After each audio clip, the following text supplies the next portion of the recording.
Hi, it's Dennis Daly. It's always fun to interview somebody you like, whether you've met them or not, or someone you always wanted to meet.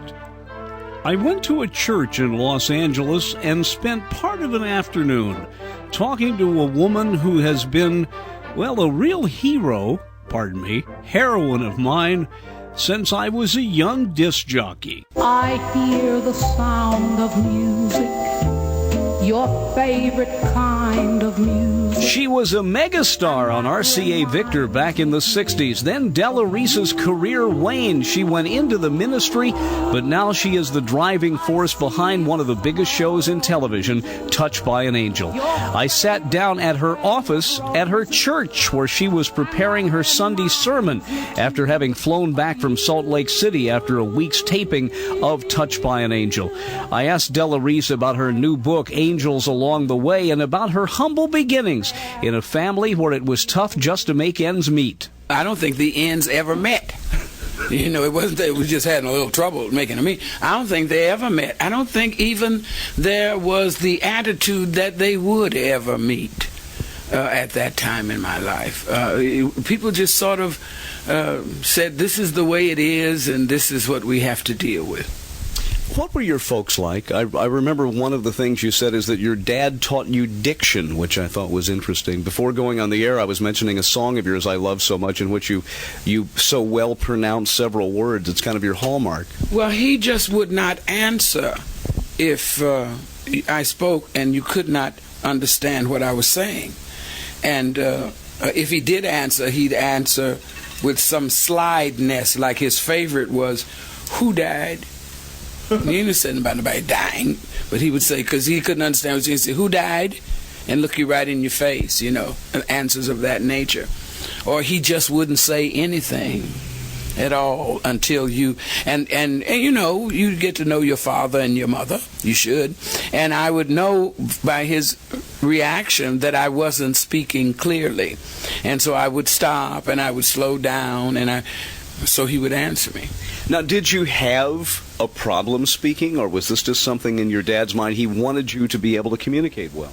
He didn't want me to slip into the colloquial language. He didn't want me not to speak correctly.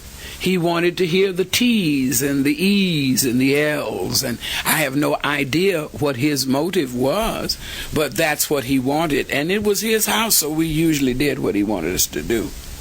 You mentioned two classmates, and I wonder if they haven't sued you, Thelma and Marlene. You tell an incident about where people had to badmouth somebody's mother? My mother. Your mother. Yes. What? Can you explain that? Well, it's a thing called the dozens, where you chide or put down somebody's mama. That's all it is to it. And she did that, and I didn't like that. I thought it was interesting that you actually give their first and last name in the book. Do you know whatever happened to them? These two girls? I don't have any idea. This was Detroit where you were growing up, right? Yes. And your first contact with music, as a lot of people, was at church. I don't know when I made my first contact with music. I don't ever remember not singing. I do remember a lot of people saying, "Would you just please be quiet? Would you just take that outside?" Because I was always singing something. I whistle all the time and I lose track, and people will go, "Stop that." Yeah, I was always singing. So I couldn't really tell you when I came in contact with music. I love that song, the great Della Reese, a million-seller record from back in the 1960s. It's sad that too many young people today only know of Della Reese as the co-star. I call her the star of Touched by an Angel. But she has had a long and wonderful career, and she has a lot of other things in her life you may not know about. An ordained minister who flies back from Salt Lake City every Friday. Salt Lake is where Touched by an Angel is filmed, to put together her sermon and her Bible study lesson so she can deliver it to her congregation on Sundays before flying back to Salt Lake City to do another episode of Touched by an Angel. In her book, Angels Along the Way, she talked about joining a specific congregation in her hometown in Detroit and how a mega star visited there who provided for her a way out, a way to become an international star, but not in a way you might think. Well, it was more than just telling what I wanted to hear. They were preaching about Jesus Christ. They were not making it up as they went along. But what they knew was that children didn't have the patience, tenacity, desire to sit in a hot church and hear things that they didn't understand, and that children would never love church from that aspect, because it was more like a punishment than something. You had to sit there and you couldn't wiggle and you couldn't move, and they understood that. So they had a young people's church, which didn't require, you had to sit some, but not as much, and there were things to do more than just sit. As a child, just sitting is not a very easy thing to do, and there was more to do. And then there were things to do during the week that kept us from being out in the street doing other things that we shouldn't be, because there were things for the girls, and there were things, mechanical things for the young men, and especially, I remember, especially around the holidays, we made the Christmas presents, and they helped us to do that. And I think my spirituality about Christmas today came from there. It's not just something to go shopping for, and I like to decorate the things, and this is what I learned back there a long time ago. Now, you would have been about how old? Because it wasn't long, I say not long, but you were put in charge of the children singing at the children's church. That was shortly after I got there. I've always been very musical. I've got the music in me, and they recognized that. And I was the soloist for the young people's group, and so I would tell them how I wanted them to do it, and we would have rehearsal. We did everything that the grown-ups did in their church, just on a child basis. And down in the basement. In the basement. That's where our church was. One Sunday, a woman who, by that time, I guess, was internationally known for her gospel singing, Mahalia Jackson, came to your church, and unfortunately, one of her backup singers was due, and in that very hot church fainted, and that was, I guess, a turning point for you, because you then stepped into that role. Yes, but I understand what you're trying to say, but let me let you have it like it really is. I didn't benefit from Mahalia until after I left Mahalia, because my attitude was bad going in. I went in to help this old lady, because the lady was pregnant and she had fallen out, and this old lady was out here by herself, Mahalia, with this old lady out here by herself, and I would go with her and help her, which Mahalia needed my help like you need a Fruhoff truck sitting on your head. But I was pompous and arrogant and prideful and all those things, because I had been singing professionally since I was 6, and I was 13, so I felt my power. I felt, wherever I went in my neighborhood, everybody knew me.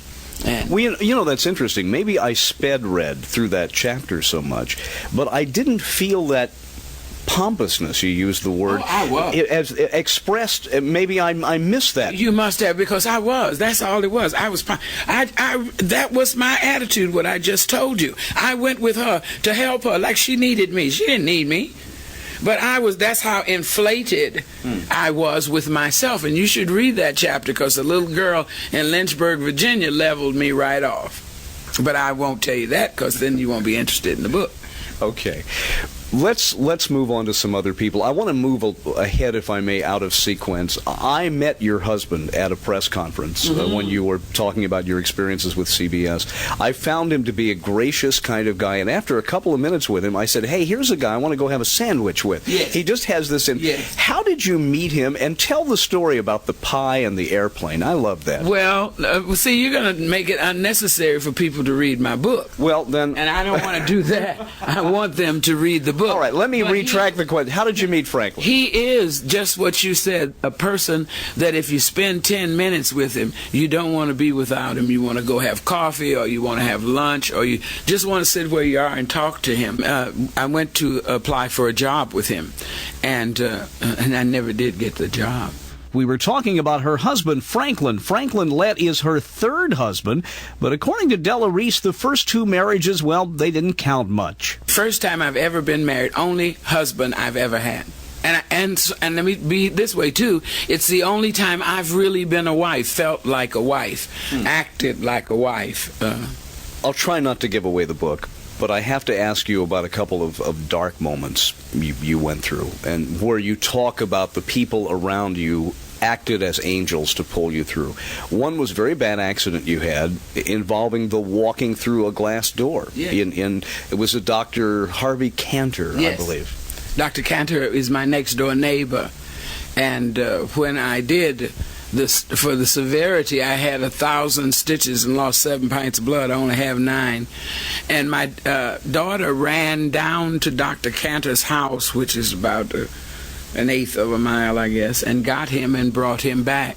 And I was cut in so many places and bleeding so profusely that he laid his body on my body and pulled the pieces back together and held me until they got me to UCLA's emergency center. At what point in your career was this? I don't know point in my career, but it was in 1969. 1969, okay. There are so many other people you talk about. I had always loved Ed Sullivan. Never met the man. And I'm not going to give away all of the stories unless you want to talk about the wonderful lunch experience, which I thought was a great thing. But you were on Ed Sullivan how many times? You remember? I was on 18 times in a year. And the thing that was has always been interesting to me, I was on because my record was his wife's favorite record and their love song. And it was a very precious song to me, too. But being on Ed Sullivan's show, I didn't want to sing that song 18 times. But no matter what, I would go in. See, we would go in Sunday morning and rehearse all day and do the show Sunday night. I would go in Sunday morning, and he would allow me to rehearse 2 arrangements that I had just bought and paid for to do the Ed Sullivan show with. And he'd say, "That's really nice, Della." And then we'd start to get dressed. I'd go to makeup, and they'd say, "Mr. Sullivan wants to see you. Could you go to his dressing room?" And I would go to his dressing room, and he would say to me, "Did you bring that and that reminds me with you?"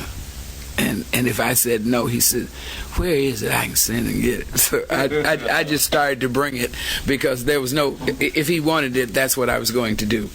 And every show I would sing one other song, but I would have to sing that song. Now, did the audience consistently, though, I guess, enjoyed the song, even though they had heard it repeatedly? Well, it was my hit record at the time. In that year, it was my hit. And it was never the same audience. You don't have the same audiences at television shows. The song I mentioned to you before going on the air that I enjoyed playing so much on radio was called One Night in Rome. And as I listened to it in my mind, RCA Victor, the big orchestrations, what was it like? I mean, now everything's synthetic. 2 people play a keyboard. It sounds like 45 musicians. All the musicians are washing cars somewhere because they can't find a job. What is it like to stand up in front of a well-oiled, beautiful orchestra like that and have all those strings and everything behind you? What does that feel like? Well, it's the top of the mountain. It's everybody is there to enhance what you're doing. So for me, it always meant that I could just stretch out and lay back because all of the cracks would be taken care of. And I could just experiment and stretch out and do what I felt like. And it's a wonderful feeling. I remember the first time I ever had that feeling was with Walter Schraft, and we went to Brussels and to record. And I had never seen that many musicians in one place playing at one time. I had no concept of that. And So I would sing like in your mic right here, and they would play, and I would sing over here because I'd have to see what they were playing over there. You know what I mean? And then somebody over here would sing or play something, and so and they were literally behind me. So sometimes I swung around till I was singing behind me, and the mic wasn't catching anything whatsoever. I was amazed to find out that Della Reese never made as much as her co-star in the TV show Touched by an Angel. She put so much work into it, she was just happy in kind of a fulfillment of a promise to God to get the show on television. She never worried about her salary, but now in its third season, everybody is getting a raise except Della. CBS says simply, well, they give her extra time off to come back here to Los Angeles to do her church services on weekend. I don't know about you, but I think Della Reese is the biggest star in the bunch, and I have worshipped her from afar, as it were, since about 1961. And so I was happy to have the opportunity to sit down for American Montage and talk to Della Reese.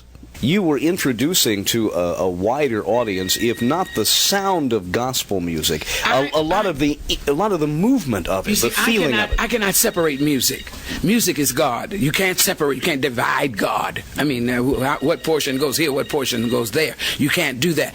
Well, maybe you can. I can't do that. So I didn't see that music as exciting as gospel music should be locked into one arena, and only that arena, that everybody should hear. And I'm very glad to say that I was correct, because everybody that hears gospel music, no matter what their religious persuasion is, the music carries you with it. It's an experience that I would recommend for everybody, just to get loose in gospel and let the spirit of the music carry you along. And so I wanted other people to hear it. And I was working in Las Vegas, Nevada at the time. So I took my gospel group and took them to Vegas, and I was singing in the lounge, and which at that time is different now. At that time, the lounge was open to the casino, so you could gamble and see who was on the stage.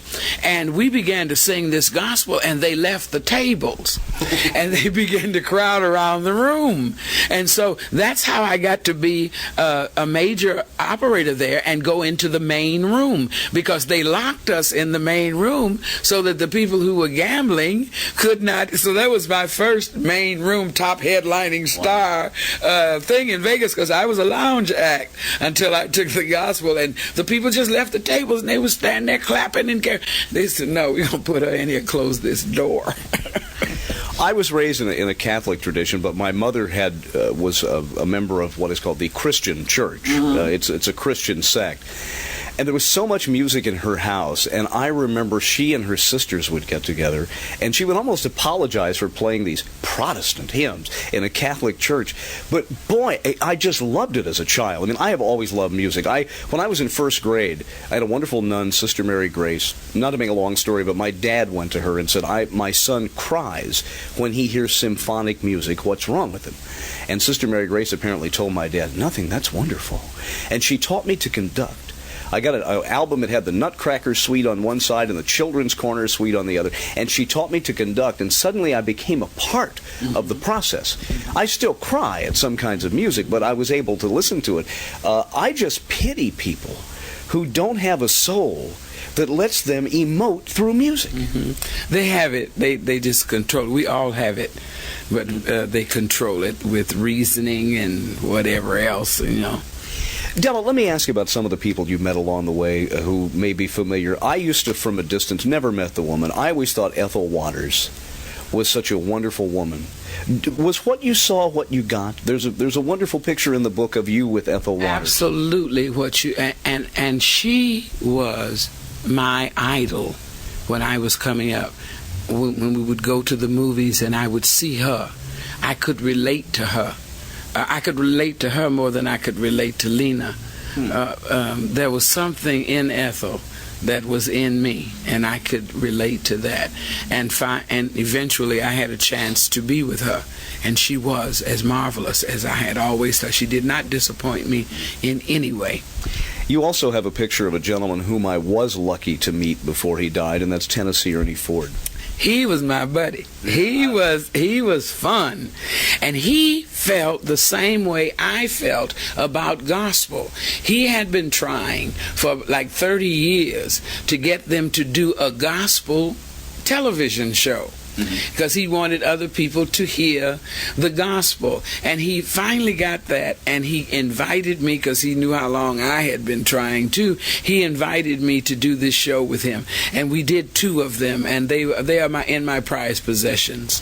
Well, several of his gospel albums were tremendous sellers. I mean, they couldn't print them at RCA fast enough. Yes, that's true. Also, his rendition of Rainy Night in Georgia, Brooke Benton's is good, but when he goes down for that low note, you know he's a bass. It's beautiful. Yeah, he was a wonderful man. Wonderful. Now, along the way, we talked about the accident you had. You had another brush with death, and again, this time it was a Dr. Drake, I believe, who came to your aid. You had to have brain surgery. Twice. That's right. One, then they found the others that would have burst if you had not gone to Canada. Can you tell us about that? And if you don't mind giving it away, the concern you had about Franklin not finding you sexy anymore with all your hair on. Well, when you have brain surgery, they shave off your hair. All your hair. And I like my hair. I've been proud of my hair. And I woke up, and not only was I bald-headed, but my head was painted with some red plastic, like gooey gummy stuff, and I was going to see him in a few minutes. Della, there are those who say that there needs to be, and I am among them, that there certainly needs to be better television, that what you're doing now on TV is not only excellent television, there should be more of it. There are those who say, we don't need any more Highway to Heaven. We don't need any more of the Waltons. Society has changed. I'm a 50-year-old kid who grew up in rural Indiana who hasn't been to a movie in 15 years because even though I'm rather liberal in my private life, I can't stand the language. My friends and I don't go around shouting obscenities at each other all the time. I seldom watch television because, from my mind, there's just not much on there. Would you treat that whole issue of trying to give some decent, ethically at least, if not religiously, ethically based television programming back to parents who desperately want something on the tube that's decent? Well, we have changed. Touched by an Angel has changed the face of television. You see, you have to understand it's a pleasure, television, to you, but it's a business to the men who run it. You see, it's all about the bottom line. It's about, is there something making you watch long enough so that you will see the commercial and buy the product? Can I keep your attention long enough for you to see the commercial? So when the commercial comes on, don't you notice it's twice as loud as what you were listening to? Because I'm trying to sell you a product. And they felt that if they had a show on it and it went a certain way, it would offend the Catholic persuasion. If it went another way, it would offend the Methodists, or another way the Baptists, or another way the Muslims, or another way the Jews. So it was just safer to keep your hands off of it altogether. We do not tell you what to do. We offer you no particular persuasion. So we are not offensive to you, whatever your persuasion. What we say at Touched by an Angel is that there is a God who is aware of you and wants to be a part of your life, whether you call him Allah, or you call him Jesus Christ, or you call him God, or you call him Buddha, or you call him Muhammad, or whoever you call him. There is this being. And this being is particularly interested in you and wants you to have an abundant, happy life. No fear, no anxiety. He wants you to know that you are strong because you are made in his image likeness, whatever you see his image likeness to be. And that there's another way other than the way that's prescribed by the world. There's another way. There's a God way. And in that God way you have power. So this is not offensive to anybody. You see, this did not turn listeners off. This turned listeners on. And so the bottom line for the corporate society was saying, yay. And then suddenly there was Michael, the Travolta's Angel. Then there was something, they have a new show now about angels, and people are saying, yes, this is what we need. And so we are buying Ivory and Tide because it's sponsored, and so corporate America is, television America is happy. So pragmatism only goes so far when you're dealing with these corporate executives. It's a business. You only go so far in your business. I only go so far in my business. I will not take a job on the top of a mountain with no sound system and no musicians if they expect me to sing. I mean, I just won't do that. Now, you can name me whatever you want to name me. I don't care. I'm not going to sing on the top of a mountain with no sound system and no musicians. It doesn't pay off for me, because people are not going to stand in a horizontal position up a mountain to hear me sing with no musicians and no sound system, when they can wait till next week and I'll be singing in a club. They can come and sit down and eat, have something to drink. You know, I mean, it's a practical situation. I feel naive now asking the question I was going to ask, and that is, what can people do to get more of this on television? I guess the thing is to reward the sponsors. They're doing it. They're writing in. They're saying they like it. The products are selling, and they're talking about it. You see, there's power in the spoken word, and people are talking to people about it. What was the response you got to the statement you made at the press conference saying that, let me hear from my public? What kind of feedback have you gotten? My audience came forth for me to the extent that I think we may begin to negotiate. Couple more questions. You lovingly mentioned someone who had a big impact on your life. You have his last name on your car, and that's Red Fox. Yes, I loved Red. Red loved me too. Yes. You knew him how long? At least 40 years. I think it was longer, but at least 40 years. See, Chicago, Detroit, Cleveland, and Buffalo, New York used to be a circuit for entertainers. If you were very good, it extended to Toronto, Montreal, London, Windsor, Ontario, from Detroit going that way, and from Detroit going the other way.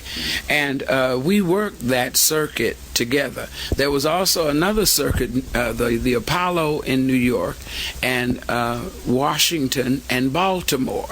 We worked that circuit together, and I started doing that. I must have been 22, 23, something like that, and Red was there at the time. Working those gigs, so it was, it's forever I know Red. You know, I guess I'm a cheerleader for the Midwest, being from Indiana, but and I have heard others say that the club scene in Chicago, that there was some magic about that. Absolutely, absolutely. It was open till 4 or 5 o'clock in the morning. So, and for that, I'm telling you that because even though I worked until 2 o'clock, there was some place that I could go to be entertained. And Sarah worked till 1:30, and so in this place at 3 o'clock in the morning on a Friday night or Saturday morning would be all these giants. Well, there's a great photo of you with the Sammy Davis Jr.'s in the audience. And yes. Then they had come to see you. Absolutely. Errol Garner would be in the audience. Sarah would be there. Whoever was in town would be there. Ella be there. I'd be there.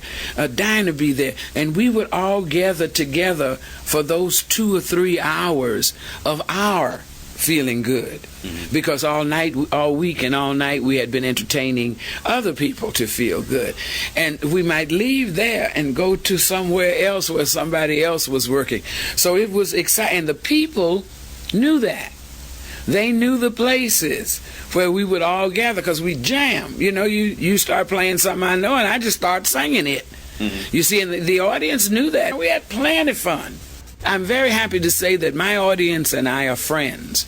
I don't have people who come up and tear my clothes off or things like that, but people who come up and talk to me and tell me things and share their lives with me, and I love that. 3 winters ago, slipped on the ice, ended up doing $30,000 damage to my left ankle. I'm lying in a pool of water behind an apartment building, going into shock with this football-sized ankle I have now, and I started saying the Lord's Prayer. I look up, and a high school boy is standing there. He says, "Are you okay?" I said, "I haven't had a heart attack, haven't been gunned down. Go over to the Chinese restaurant, call an ambulance." He goes over there, comes back, and he says to me, "Do you want me to hold your hand?" And when he touched me, and I'm serious, touched by an angel, I felt this movement, this warmth. When the ambulance came and he showed them where I was and helped me up on there, I turned around and he was gone. His name was Steve, and that's all I know. You didn't need him anymore. The Father never leaves you or forsakes you. Now, whether you recognize it or not is a different thing. You happen to recognize that. Somebody else would have called that a coincidence. You see, but the Father never leaves you or forsakes you. You just have to be consciously aware of it. One final thing. I was not aware that you had the congregation here in Los Angeles, that you come home from Salt Lake City where the show is taped, come back here, prepare the Sunday lesson, deliver the sermon, have the church sessions, then you're back to Salt Lake City. That sharing you're able to do as a minister, not just sitting out there in the pews, but I guess your years of singing, you certainly have rapport with the audience. But when you got into the ministry itself, not just the ministry of music, what is that like to stand up there and be able to take the word and move it out into the congregation? I can do that not because of something I read in a book, not because of something somebody told me. I can do that because I have a personal one-on-one, in-one, through-one relationship with God. I can say to you that God is a healer, and you must believe me because my brain exploded. You can't live when your brain explodes. The doctors were telling my husband, who was my fiance at the time, that I was going to die in a minute.